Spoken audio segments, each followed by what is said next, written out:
सम्राट चौधरी के पास सबकी फाइल है, बस नीट फाइल नहीं है।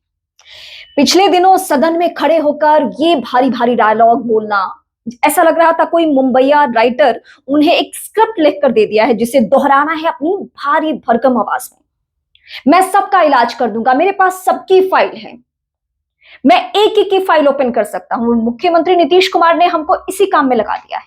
ये सम्राट चौधरी सदन से चिघाड़ रहे थे। तो जब ये लाइंस वो दोहरा रहे थे तो मुझे ख्याल आया कि जब सबकी फाइल है ही सम्राट चौधरी के पास, गृह मंत्री के पास, तो उनके पास तो नीट फाइल भी होनी चाहिए। वो नीट फाइल जिसका इंतजार हम सभी कर रहे हैं कि भाई हुआ क्या था, पीड़िता के साथ किसने क्या किया। पप्पू यादव से लेकर प्रशांत किशोर तक ये तमाम राजनेता विपक्षी खेमा के एक सुर में कह रहे हैं कि हाई प्रोफाइल लोगों की भूमिका है, बड़े लोगों की भूमिका है, सफेद पोस्ट लोगों की भूमिका है। तो गृह मंत्री साहब की फाइल में इन सफेद पोस्ट लोगों का नाम नहीं है क्या? कि ये क्या कर रहे थे? ये सिर्फ एक शंभू हॉस्टल की कहानी नहीं है। दावा तो ये किया गया कि पटना के हर तीसरे हॉस्टल में कुछ ना कुछ गड़बड़ हो रहा है और ऊपर से लेकर नीचे तक लोग मिले हुए हैं और तभी ये सब कुछ हो रहा है। तो जब इतनी फाइलें गृह मंत्री साहब के पास है तो नीट फाइल क्यों नहीं है? और नीट फाइल खोलने में उनके तमाम पुलिस अधिकारी क्यों फेल साबित हुए? अब तो पटना हाई कोर्ट ने भी संकेत दे दिया है कि लापरवाही अधिकारियों की अगर मिलती है तो हम उनके ऊपर एफआईआर कर देंगे, हम एक्शन लेंगे। और उससे पहले भी एएसपी से लेकर एएसआई तक जिस तरीके से बेनकाब हुए इस पूरे केस में, वो किसी से छिपी हुई बात नहीं है। कोर्ट में भी ये मामला उठ चुका है। सीबीआई जो मौजूदा वक्त में जांच कर रही है, उसने जब एसआईटी के अधिकारियों से बातचीत की उस वक्त भी लापरवाही सामने आ गई।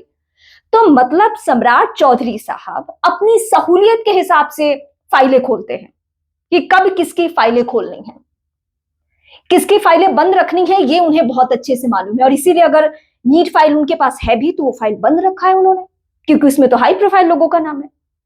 पिछले दिनों जब राबड़ी देवी ने उन्होंने चुनौती दी थी कि आप हर हाल में मंत्री या मंत्री पुत्र को पकड़िए क्योंकि इन लोगों की ही मिली भगत है, उन्होंने चुनौती दे डाली। और सिर्फ राबड़ी देवी को नहीं, सबको कहा कि 24 घंटे में ढूंढ के लाइए, हम सलाखों के पीछे भेज देंगे।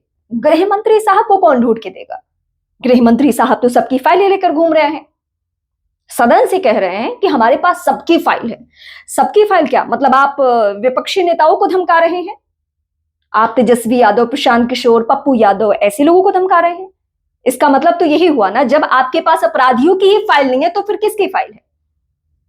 अगर बिहार का मौजूदा वक्त का सबसे बड़ा केस नीट है और इससे जुड़ा हुआ फाइल आपके पास नहीं है, इससे जुड़ा हुआ अभी तक कोई अपराधी सामने नहीं आया है, घूम फिर कर आप लोग जहानाबाद पहुंचते हैं, चाचा से, मामा से, फूफा से, इन्हीं लोगों से बात करते हैं, आपकी फाइलों में इन्हीं लोगों का नाम है?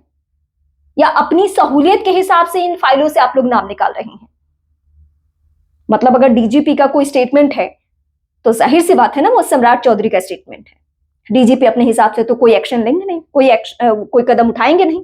और इस केस में जिस तरीके से इंटरनल बातें पता चली कि घूम फिरकर सबका निशाना परिवार ही था, कि परिवार का ही ये मामला है, जहानाबाद का ही ये मामला है, लड़की आके मरे पटना में, जान दे पटना में, उसके साथ गलत हो शंभू हॉस्टल में, लेकिन जहानाबाद की स्क्रिप्ट तैयार की जाएगी क्योंकि सम्राट चौधरी की फाइल में जहानाबाद की स्क्रिप्ट है, पटना की है ही नहीं। पटना में तो सब उनके दोस्त यार ऐसे लोग बैठते हैं जिनका नाम आ जाए तो भूकंप आ जाना है।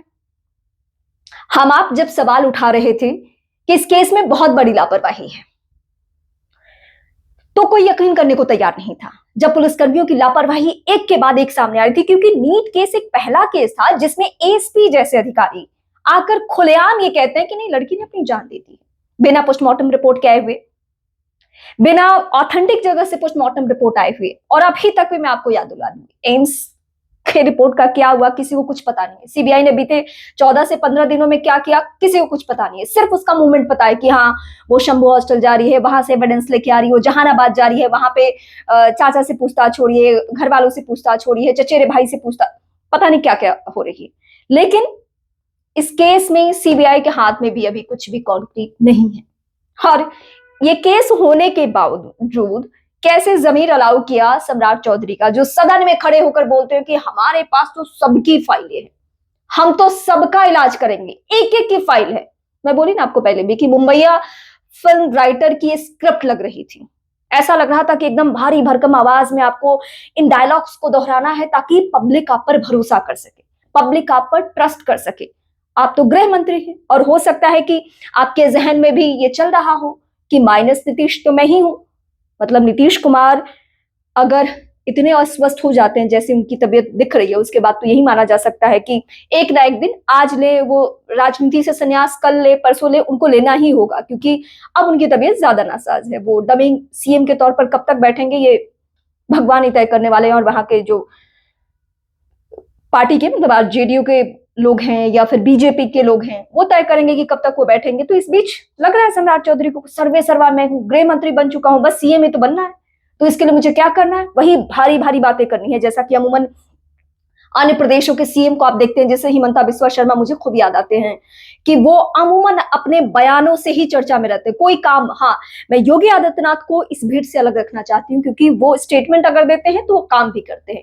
बहुत सारे मामले में उनके बेहतर काम भी नजर आते रहे हैं। हाँ, ये अलग बात है कि यूपी जैसे प्रदेश में, क्योंकि हिंदू मुस्लिम की राजनीति बहुत हावी रहती है, धर्म की राजनीति बहुत हावी रहती है, तो उनका भी कोई ना कोई ऐसा स्टेटमेंट आ जाता है जिससे समझ में आता है कि ये सिर्फ और सिर्फ राजनीति के लिए है।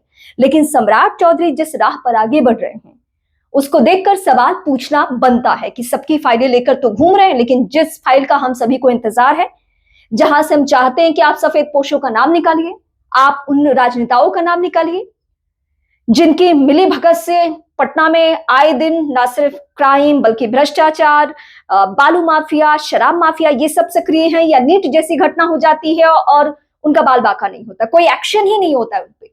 तो उनकी फाइलें कब आप ओपन करने वाले हैं, उनका इलाज कब करने वाले हैं? हम बीते 1 महीने से ज्यादा वक्त गुजर गया, इंतजार कर रहे हैं कि फिल्मी डायलॉग नहीं चाहिए हमें, हमें ये चाहिए कि आप एक्शन कब ले रहे हैं। लेकिन इस बीच फिर सदन का इस्तेमाल करते हुए आपने कह दिया कि अरे हमारे पास तो सबकी फाइल है। इसीलिए मैं आपके सामने कह रही हूं कि शायद ये ना विपक्षी पार्टियों के नेताओं को धमका रहे थे, अपने लोगों को तो जाहिर से बातें कहेंगे नहीं, तो ये उन्हीं लोगों के लिए था जो अभी मुखर होकर आवाज उठा रहे हैं बिहार के मसले पर। चलिए इंतजार करते हैं कि इनकी फाइल से किसका नाम निकलता है, किसके ऊपर एक्शन लेते हैं। नीट को लेकर ये लोग क्या करने वाले हैं ये तो देख चुका है बीते 1.5 महीने में। नीट केस का क्या होना है वो समझ में आ गया है, बहुत पहले भी समझ में आ गया था और इस वक्त भी समझ में आ रहा है। लेकिन कोर्ट ने जो संकेत दिया है तो थोड़ी सी उम्मीद बधी है कि हाँ, लापरवाह अधिकारियों पर अगर एक्शन होता है तो भी शायद पता चल सके कि हुआ क्या था इस केस में, कौन था जो मैनेज कर रहा था। फिलहाल सम्राट चौधरी के स्टेटमेंट को लेकर, नीट फाइल को लेकर आपके जहन में जो सवाल है, बेहिचक मुझे कमेंट करके जरूर बताएं।